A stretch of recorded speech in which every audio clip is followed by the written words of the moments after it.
قد يبدو لك الموضوع غريبا عند مشاهدتك له في الوهلة الأولى، رغم أن في بصمته الكثير من عبر الإيثار وحب الآخر، غير بعيد عن وسط بلدية أم البواق وفي محل يتواجد بقلب المحطة القديمة.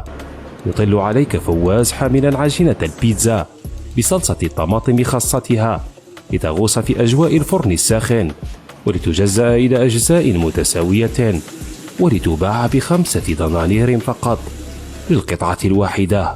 كذا هي المهنة تاعي، بديتها من بكري، عندي مدة 21 سنة هكاك في 2001 والله نخدم كما يقول ماكلة، بوراك، بيتزا، محاج، فريط اوملات، نساعدوا الناس اللي بري تاع زوالي.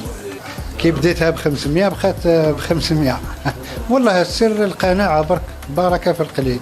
يجيو من باتنا، من عين البيضاء، من قسنطينة، من عنابة، تعجبهم تعجبهم، ومام لي بري بعد يساعدهم. من كل الولايات كانت الزيارات متتالية لما يوفره محل فواز للأكل السريع من عروض خاصة ومتميزة للطلبة الجامعيين ولكل أطياف المجتمع.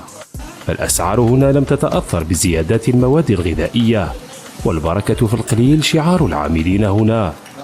والله بيتزا مليحة ربي يبارك. نطلب من الناس يجيو هنا خاطرش بون بري، كيما انا ايتيديون تساعدني يخر شغل ندير بروغرام عشية نجي ناكل هنا، مش قادر انا نشري طاكوز 30,000 ومنها، ونطلب من الناس يجيو هنا خاطرش بون بري. ونشكر خونا فواز على هذا البنة هذه. احنا اليوم لهنا في ام بواقي عند خونا فواز المعروف بالبيتزا 5 دينار 500 فرنك. كان عنده من القديم، هو معروف عندنا هنا في ام بواقي انه يخدمها البيتزا مليحه. ميزة قربت الفوارق وجمعت مآثر القناعة في أبهى صورها لشاب تمرس في صناعة البيتزا منذ أكثر من 20 عاما.